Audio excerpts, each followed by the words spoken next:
Good afternoon. My name is Emily Harman. I'm the director of the Department of Navy's Office of Small Business Programs, and I'm here today with Mr. Elliott Branch. Afternoon, Emily.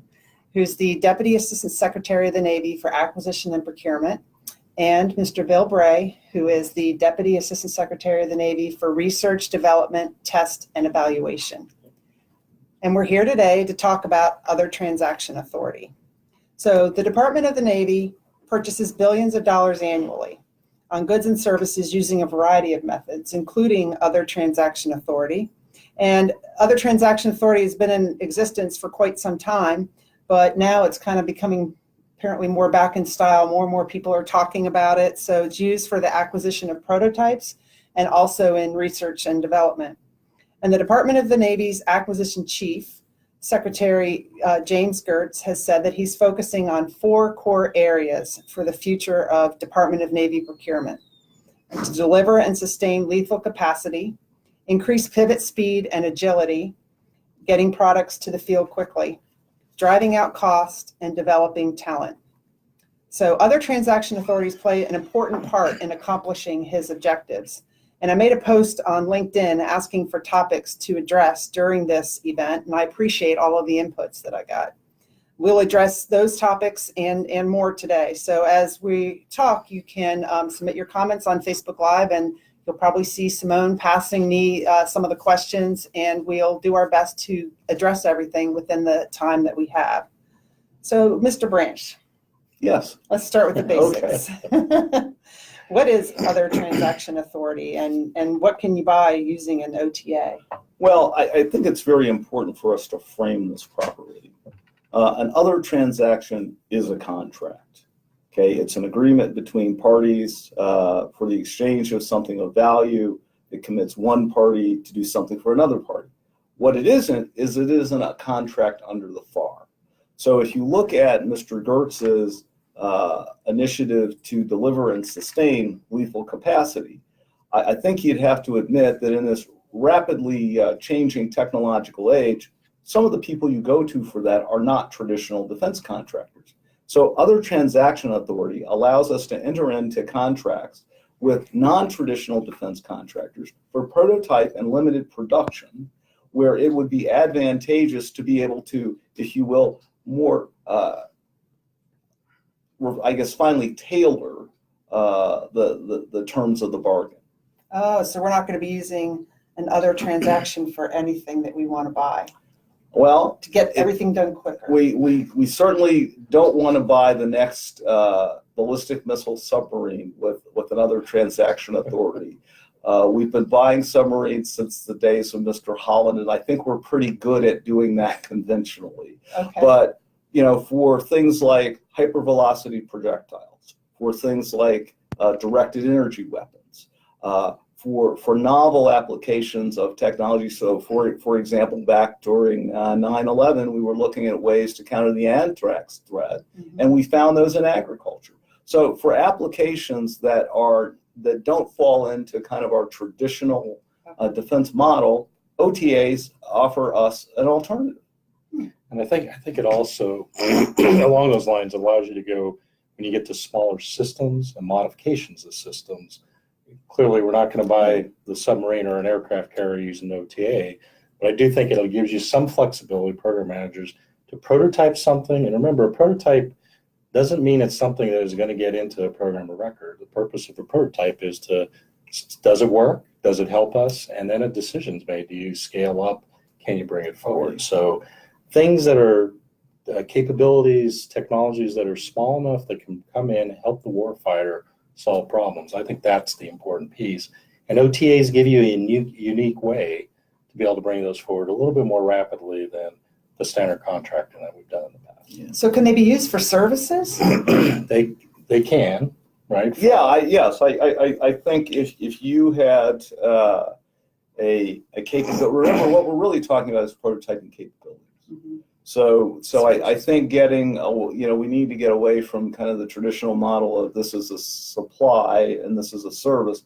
When we talk about capability, whether it's a supply or a service, really implies a business model more than it does a particular object. So while I think that might be an atypical use Mhm. of an OTA. There's nothing that rules out using an OTA for services. Okay.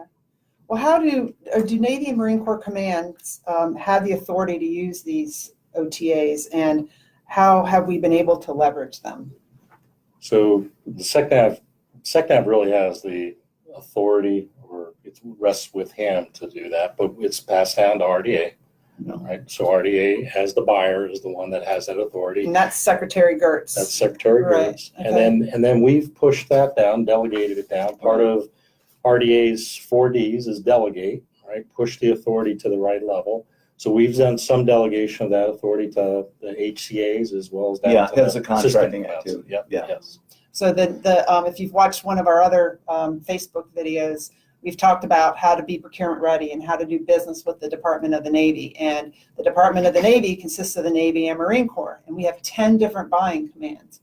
Probably some would use this authority more so than others, but we have 10 of them. And so SPAWAR, the Space and Naval Warfare Systems Command, recently signed an agreement with Advanced Technology International called the Information Warfare Research Project. And so that's one of them, but we have more, from what I understand. Yes, we do. And back to Elliott's Yeah. point, information warfare research, I mean, that is one of those areas where clearly the technology we want to bring in, machine learning, AI, cyber, those are the type of things that consortium allows us. But we've recently done one at the Undersea Warfare Center Right. up in Newport. We've also used other ones that already exist. There's a contract, or a DOTC, which deals with ordnance that Okay. the Army runs. And a lot of what Elliott talked about, the hypervelocity projectile, the technology that went with that, railgun, directed energy, those are the things where we've used other existing OTAs that are out there. But the Navy is looking broadly across where are the gaps that we need to bring that capability in. The two you mentioned are two more of the most recent ones that we've had. So this wasn't a question that I had listed on the list of questions that I might ask, but how does one find out about all these different OTAs? If you're in industry and you might want to, take advantage of them, how do you find out about them? Is there a list? Well, so I want to clear up what I think may be some confusion in the community. People have a tendency to equate OTAs to what are called consortium. Mm-hmm. So Picatinny, which is an Army organization, has a consortium that does a lot of this rapid development work using other transaction authority. DIUX, I believe, uses this, kind of under this consortium contract. OTAs in and of themselves are really separate from consortia. Consortia are simply a way of organizing business organizations to take advantage of these OTAs.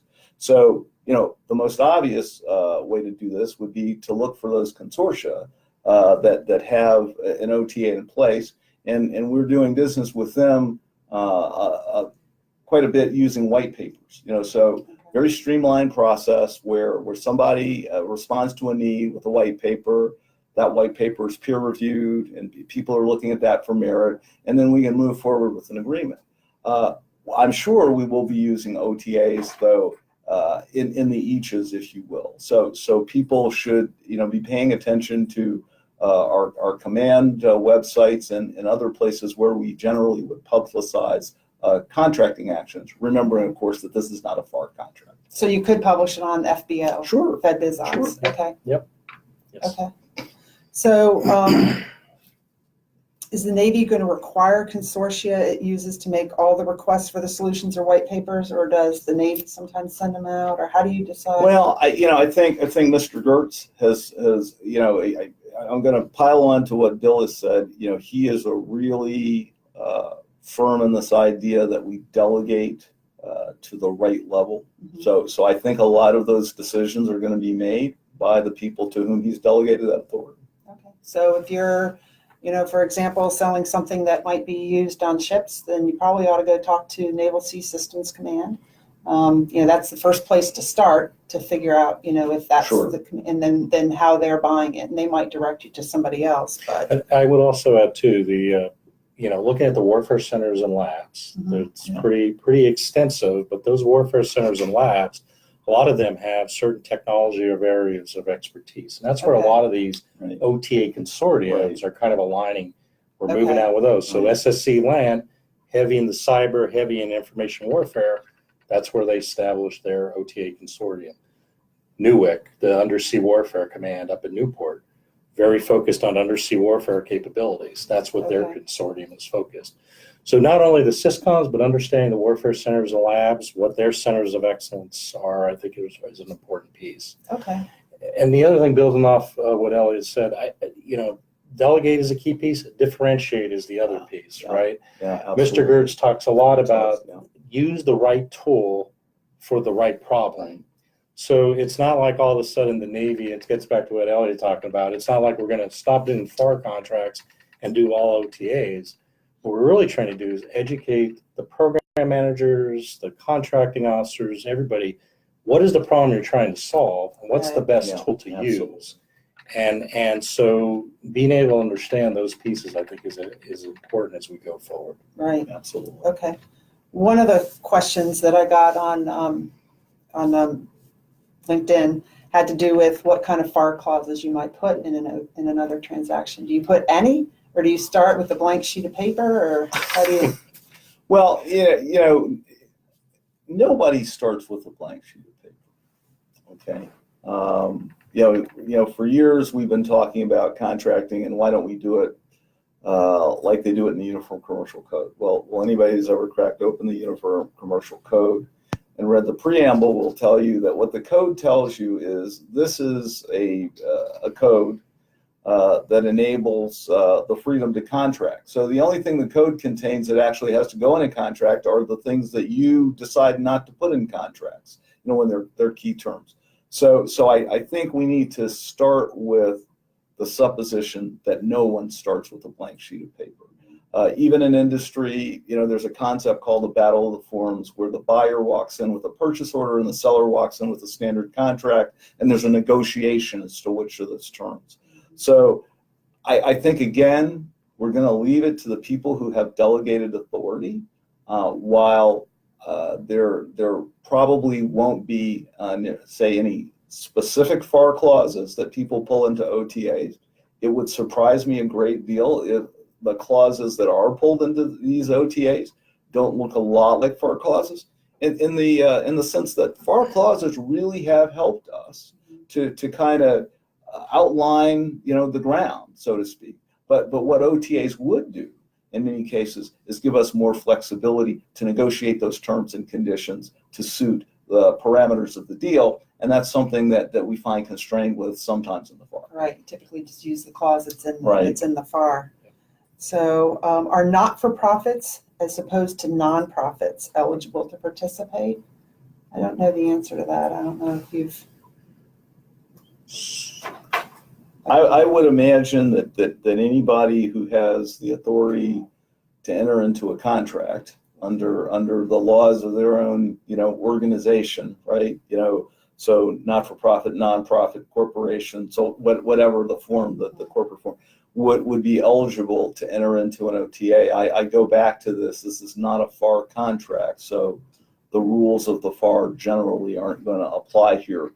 We would, however, I think probably do a little more due diligence to ensure that we were contracting with a going concern that indeed did have a value proposition for us, that we were likely to get some value from upon completion. Right. Okay. So you say OTAs are a tool in the toolbox. What are the other tools that a contracting officer might use? FAR-based contract. Oh, God. FAR-based contracts, commercial contracts, simplified acquisition threshold, that just went up, significantly. CRADAs, if you are in the scientific community, grants. I mean, there's a whole host of tools out there that represent business models that ought to meet the need of the department to obtain capability and the need of the seller to stay in business. And as we've talked to the program offices or program managers, the technologists, exposing them to all those different tools is an important piece. Because again, you want to use each one for the right aspect. And we've been doing a lot with these advanced naval technology exercises. Right. We bring technology in, we bring companies in, we bring the labs in, we put them in an operational environment. any of those tools that Elliott Right. mentioned are the things we would want to kind of move forward on. And we typically push those out through BAAs or through commercial service offerings. Let the companies know that we're going to do those events where it's at. Bring your technology if it fits what the mission we're trying to improve. And the Okay. warfighters there, we offer the warfighter present operational environment, and then see how the technology works. And we learn a lot from that. Yeah, and I'd just like to add on it, again, if you look at the focus on OTAs, it's really to prototype, kind of, reduce to practice and perhaps some limited production. If somebody wants to bring us a product that they've developed that has a military use, that's already production ready, I think perhaps a tool like a commercial, contract is probably a better tool than an OTA is. So, it's very, very important to match the need from a technology perspective and the need from a business perspective of both parties to pick the right tool to use. All right, good point. So let's see, for Mr. Bray, can a prototype be developed through an OTA that includes a physical or a virtual model to evaluate a technical or a manufacturing feasibility? I would absolutely say that's exactly what we would do. In fact, as we look down the road and we start looking at systems being delivered, I would like to be able to get a system as well as that virtual model or the physical model, because that's going to be important as we go forward for additive manufacturing. How do we integrate it into the systems going forward? So being able to do both is absolutely where we want to go do. And certainly if you just wanted to do the virtual model or physical model, that's something that we certainly could use OTAs for. Okay. So, Mr. Branch, could the awardee of an OTA be a traditional defense contractor, or does it have to be like a non-traditional or a small? Well, they certainly can be a traditional defense contractor, but there are a couple of circumstances that attach to that. First of all, there is a percentage participation by a non-traditional contractor. And at some level, leadership is going to have to approve that deal. So it's really intended more for the non-traditionals, companies that we tend not to do business with, and maybe that too. Yeah. I would say again, when we're talking about prototypes, we're looking at taking an idea, a technology, reducing that to practice, and doing that in a rapid manner. And I certainly have a great deal of respect and admiration for the traditional contractors that provide defense material and capability to us today.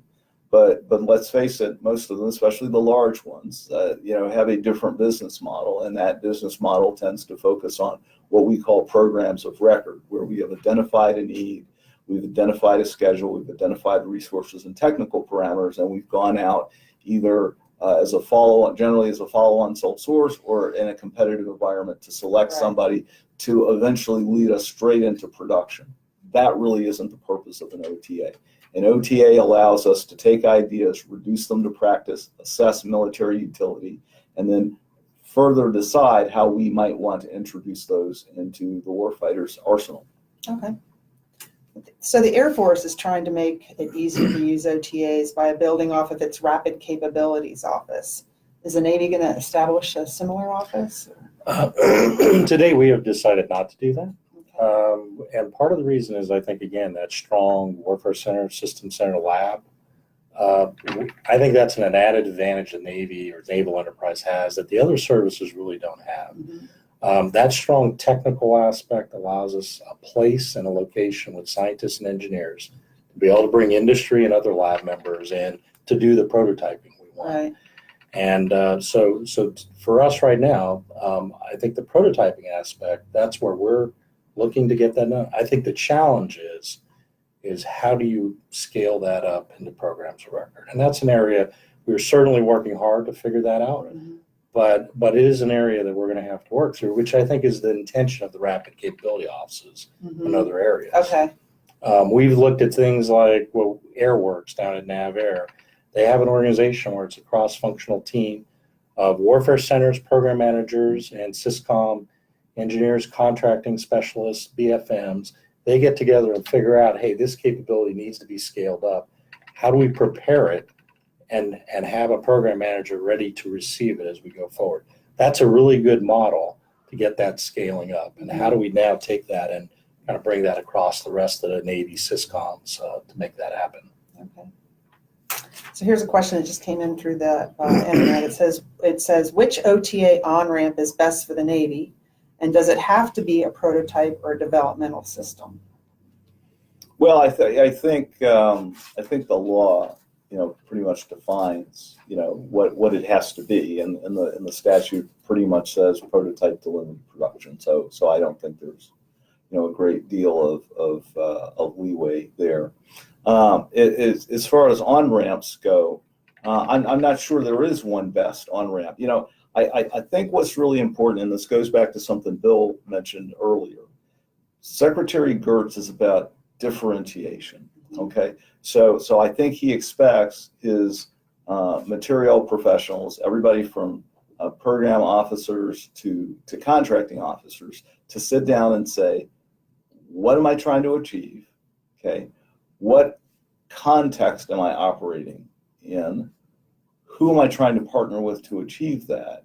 And what's the best vehicle? So in some areas, it might be a consortium.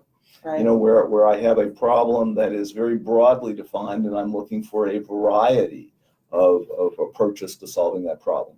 In some, it may be a direct OTA because you saw something and you want to take advantage of a very specific opportunity that you say, aha, that could be a game changer. And if I, further develop that, I may be able to provide capability to the fleet immediately. Another scenario may be one in which you say, I have a very specific problem to solve, and the solution space is so constrained that I know that there are only 3 or 4 people that I can identify who have the kinds of capabilities to solve that problem. So I come back to, what's your objective, right? What's the context? What's the business arrangement? When program managers come and tell me they want to use an OTA, I tell them you got to have 3 things, right? You got to have an objective. What do you want to accomplish? You've got to have a strategy. How do you want to accomplish it? And you've got to have a vehicle. And I would add, one of the areas that prototyping sometimes is overlooked, the purpose of prototyping. Sometimes we don't really have a good understanding of the requirement Yes, that we're trying to work on. Very, very and true. so being able to bring in a prototype and put in that operational, that helps refine a little bit more of what is it we're really trying to go after, Right. which then helps us Right. inform when we go forward with a broader contract later on. Or even having the users there, like you said, Exactly. they might use it for something completely different Yeah. than you Yes. thought, and you might find a new way of Yes. using that technology. When we've done the Antexes in the past, the things we found is there's some technologies we immediately find going in, we thought it was going to be used for one purpose. Mhm. Coming out, we find out it's used completely different by the warfighter. We've found where companies have come in, brought individual technologies, and then they see how they work in an Antex, and the next thing you know, the 2 companies are working together to provide a significantly different capability, but a better capability to solve that problem. I see. And then, the other piece is as they come in, we do find some of the technologies that come in, we put them in the operational environment, and guess what? It rained that day.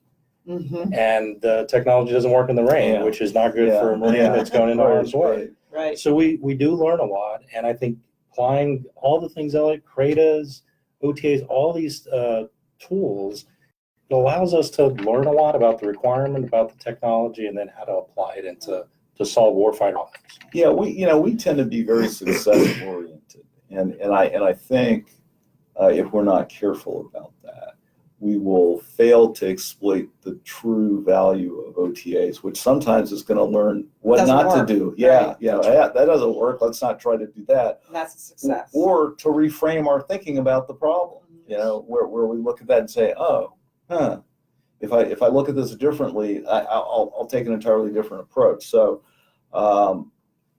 as successful as program managers want to be, and I think that's in a program manager's DNA. It's like delivered that capability. This is really a broader tool to help program managers frame the question in a way that helps them ultimately deliver capabilities. Right, because then we don't get too far down the path just with one way of Right. thinking. thinking, I'm going to deliver this and it's going to solve the warfighter's problem, and then the That's exactly warfighter right. gets it and it doesn't solve my Exactly. problem. We've taken 3, 4, 5 years to get there. Yeah. Okay, so here's a question. Is there a limit to the maturity of the system that can be bought using an OTA? Does it have to be a development or a prototype?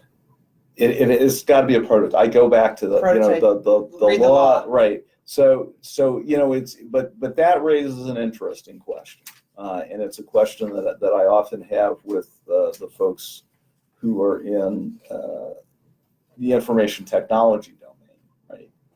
So in information technology domain, you do software development, and very often you have a working model that essentially is a production representative model, right? I've always personally thought the idea of software maintenance was an oxymoron, right? Because if you do it and it does what it's supposed to do, then you shouldn't have to maintain it. But I don't want to get into that discussion. That's So another. that's probably Live. another Facebook Live. That's right. But I think where we're going to have a very rich discussion in the Navy on this is so what constitutes a prototype? In one of my other jobs, I'm a member of the Section 809 panel, and one of the things that arose is so do we want to make some recommendations to the Hill on this piece of legislation, and do we want to define what a prototype is? And it was the very strong, I think, belief amongst most of the commissioners that putting that in legislation is a very dangerous thing because as the technology evolves, and then you kind of box yourself in. I tend to personally think about prototyping the way that lawyers kind of think about intellectual property, which is I have a model, a concept or something, and I am in a concrete way reducing that to practice.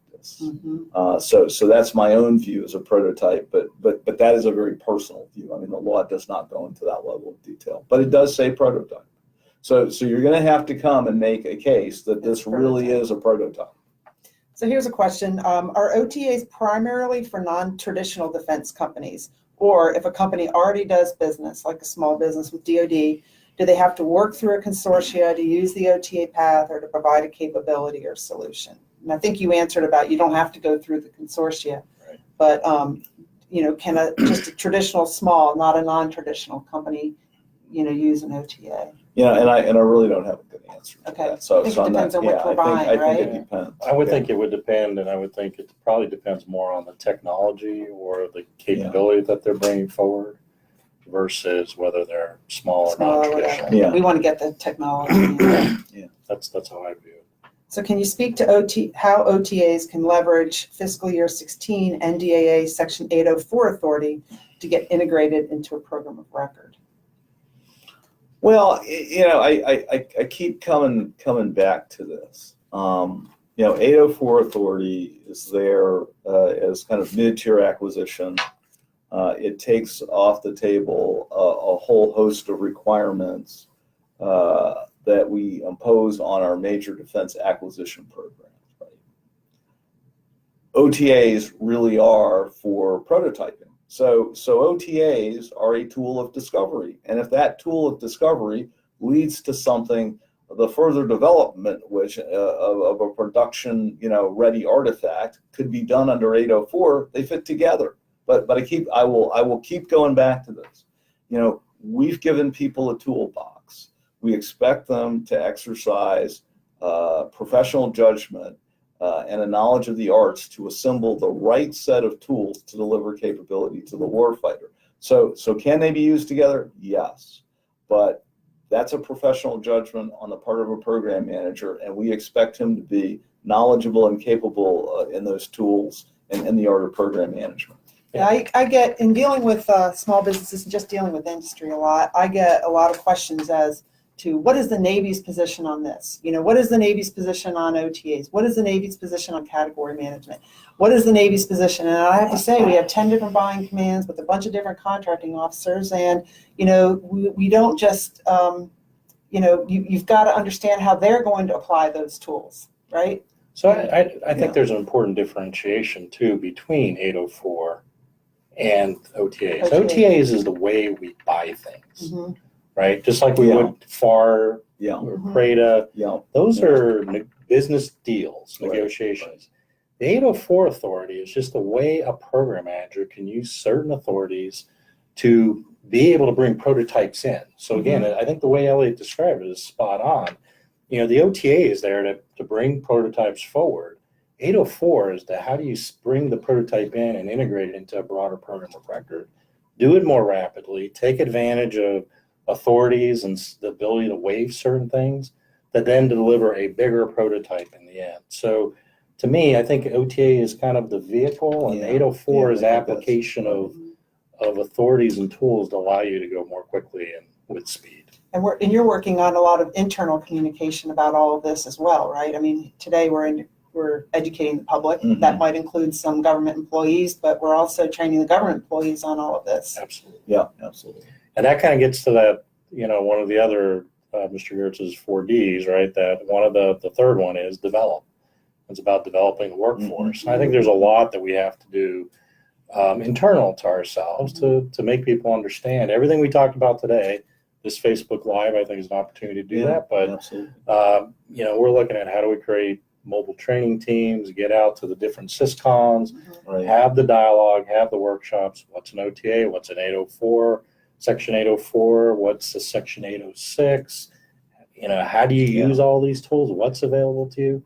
That's an important piece that we're working on to try to get that agility across the naval enterprise moving forward. So, And I would say one of the tools we haven't mentioned too is it's still using FAR contracting, but it's the SBIR program. Yeah, That's absolutely, another tool absolutely. in the program manager's toolbox. absolutely. So what do you see as a check and balance to ensure that OTAs are not being abused by program managers and contracting officers simply to avoid the FAR? That was a question that came in from the That's Elliott's. viewer.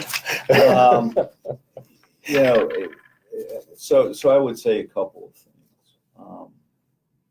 We have in the Department of the Navy probably the strongest executive cadre in any of the military departments of civilian contracting leaders. Okay, we have 16 senior executives in contracting.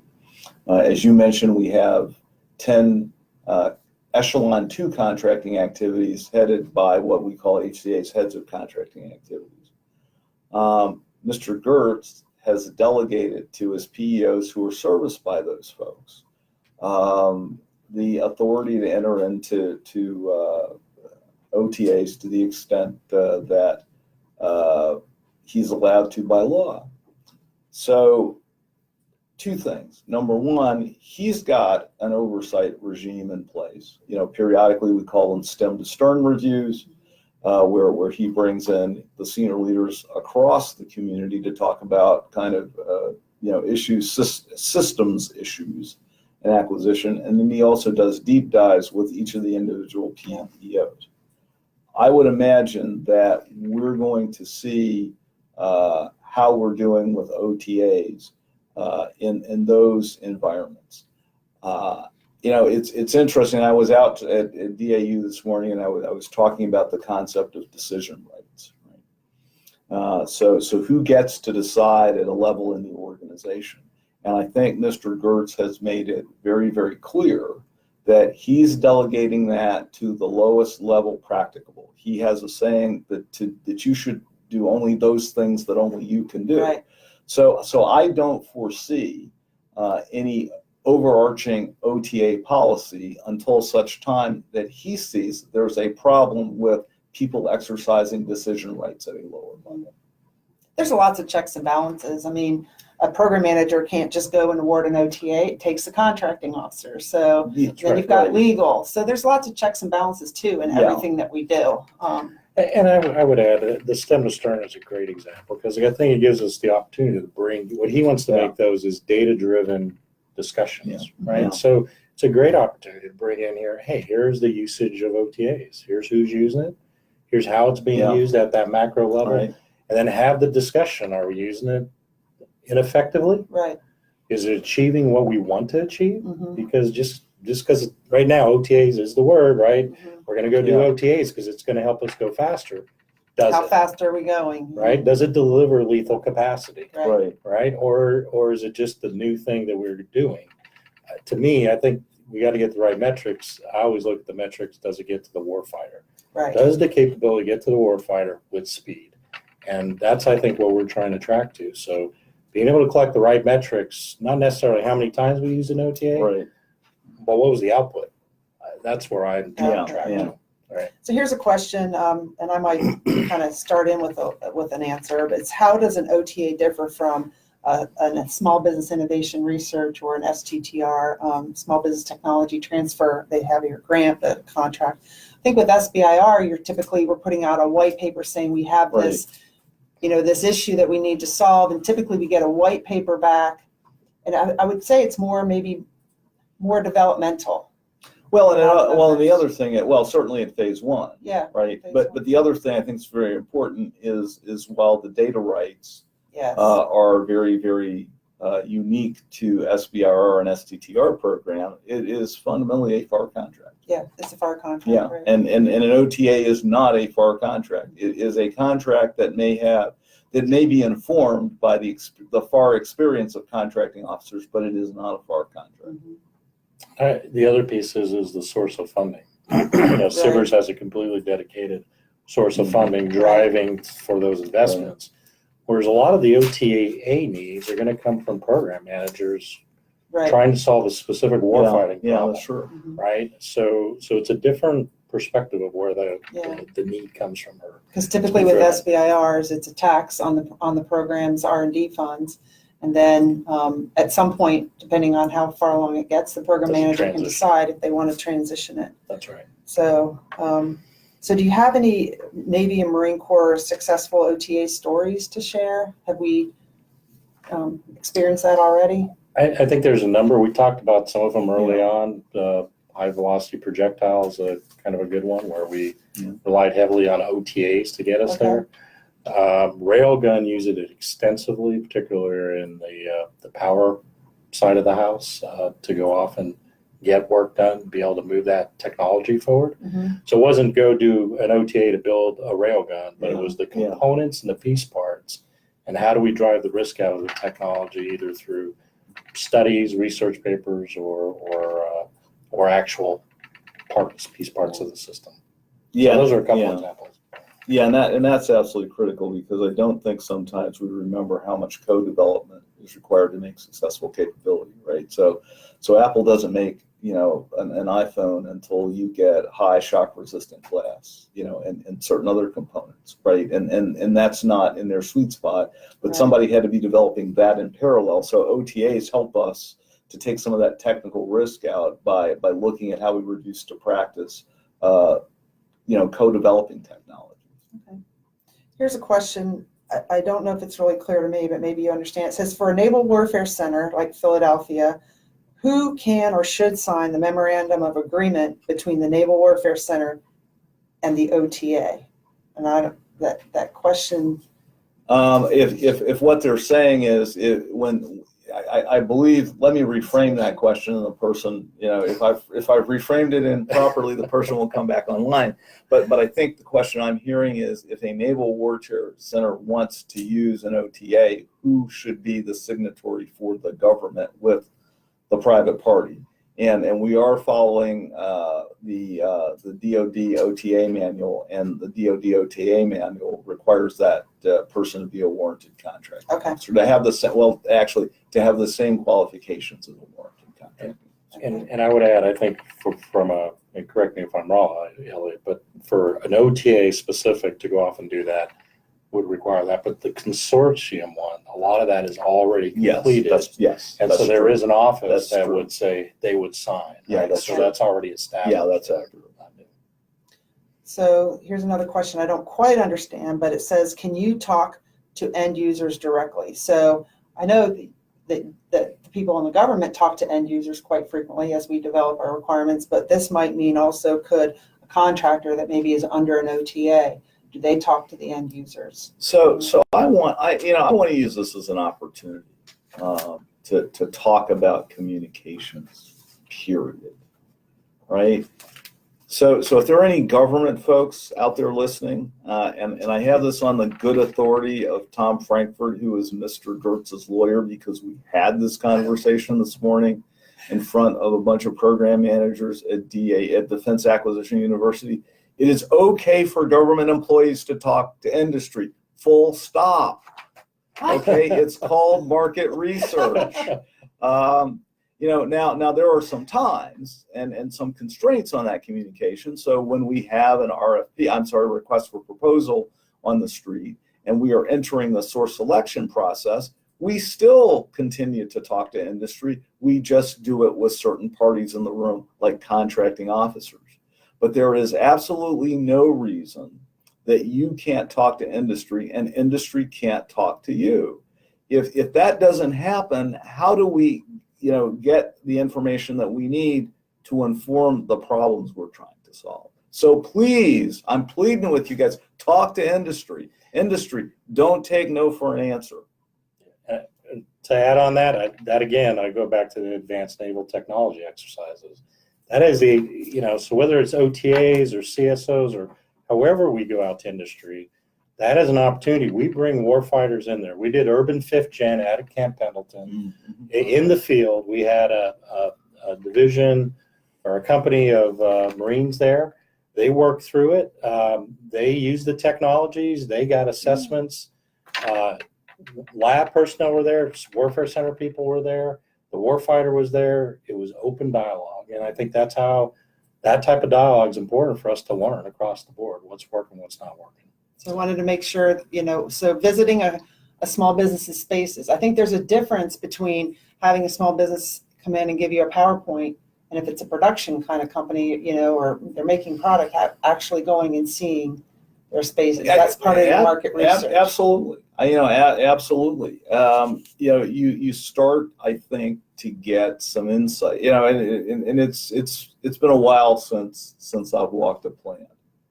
But I remember very early in my career, I started at the Naval Air Systems Command, at least in the weapons system business. And that was one of the first things you did. You got into the contractor's plant, you walked the plant, because that kind of gave you a reference point as to how the product was really coming together. There's absolutely nothing wrong with that. I come back to that. There are some constraints around when one can do that. Mm-hmm. The other thing is we have to be, fair and open. So you can't decide, I want to visit the Acme plant, but I'm not going to, visit the Bravo plant now if they offer you, the same opportunity. Right. But there is no reason that we can't talk to industry about these. And you can't be spending all day visiting plants. I mean, we're busy. Right. But I do think it's a good way to really learn and see and understand, and especially Absolutely. For a contracting officer, you're negotiating with the company, so understanding what the different tasks are in the statement of work, I think it helps. Yeah. And same with the technical. And I think Bill probably can talk to this better than I can, but I think about things like additive manufacturing, mm-hmm. where we're going to take an entirely different approach to making things. If you've not walked the plant and seen what that contractor is doing, then you really don't know how to frame the question. And I'm not an engineer, but I think about additive manufacturing and metals, right? So that's often that's powdered metal, yep. Overlaid under pressure to create a form. That's a very different technology than the casting or forging. So right. So if you don't see that happening, how do you understand whether that could actually work in your environment? Right. Absolutely. It's part of doing our market research. Right. Yep. Absolutely. You can't do it from behind a desk. Yep. Okay, a couple more questions and then we'll close up. Okay. Oh, it's 4:28. Okay. One more. How does one move from a successful CRADA, which is a cooperative research and development agreement, not a contract, right, to working with an end user? In my case, force protection. How do you go from a CRADA, successful CRADA, to working with an end user? I would think that you'd have to have the end user kind of working with you to even get the CRADA awarded, but maybe not. Well, I'm not sure what an end user is in this case. So if you're working with one of our labs or warfare centers on force protection, and that force protection is being provided by, say, CNIC, Mhm. I would think that the Warfare Center would have to have some agency with CNIC to get that to happen. We don't equip every one of our organizations to work in a commercial environment. And so, you have to kind of define what working directly means, and you have to do it in the context of the way we do business. Yeah. Okay. Yeah, I would recommend you have a CRADA set up with somebody on the government side. You should be working with those entities to figure out how do you what do you need to bring, Yeah. and if an end user needs to be involved, I think working with them, that's a key piece. Yeah. Right. And sometimes they should be it's able hard- to enable it. Right, and sometimes it's hard to maybe find the end user or to find the technical customer, and that's where especially if you're a small business professionals can help. Yes. So, Yeah, absolutely. any closing points for anybody that either you want to make? I just leave folks with one thought. Everything we do is about providing capability to the warfighter. So if you've got a good idea, come and talk to us. We'll figure out the business arrangement later. It's a tool, and we have a number of tools in the toolbox to get that capability. Yep. And if you have ideas, bring the ideas forward of how we can improve and how we could do better. Doesn't mean we'll necessarily implement it, but at least understanding the challenges and barriers Absolutely. you're facing. I talk to our folks in my office. How do we knock down those barriers? How do we enable to go more quickly, do different things? Clearly, we got to do within the contracting law, but I think right now we're open to look at different ways to do business and how do we move faster. But ultimately, is what Elliott said, getting capability to the warfighter. Right. So how do we do that? That's really my number one priority. And Right. I think it's all of ours, yeah, right? absolutely. So sometimes a small business will come up to me and say, hey, Emily, we're a women-owned small business. You need to contract with us to help you meet your women-owned small business goal. And you've heard these two gentlemen say, that's not what we're interested in. We're interested in contracting with you, yes, as long as you have a product or a service that can help us meet our mission. Mission first. Lead with mission. Lead with how you can help us meet our mission. Don't lead with your small business, your size or your socioeconomic status. What's important is what can you do to help us achieve our mission?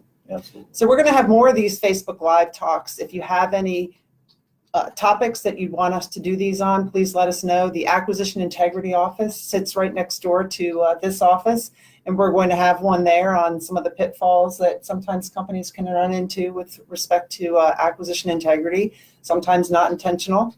And I think in the future, Mr. Branch and I are going to sit down and talk about just some of the general feedback we've heard from small businesses and what we're doing about it. Yep. So that's one coming up. We haven't scheduled a date yet, but we will let you know. So continue to follow us on Facebook and Twitter. And the Department of Navy Office of Small Business Programs is going to be establishing a LinkedIn account fairly soon, probably in January timeframe. So you can follow us there as well. Thank you, everybody, for joining us today. All right. There. Yeah.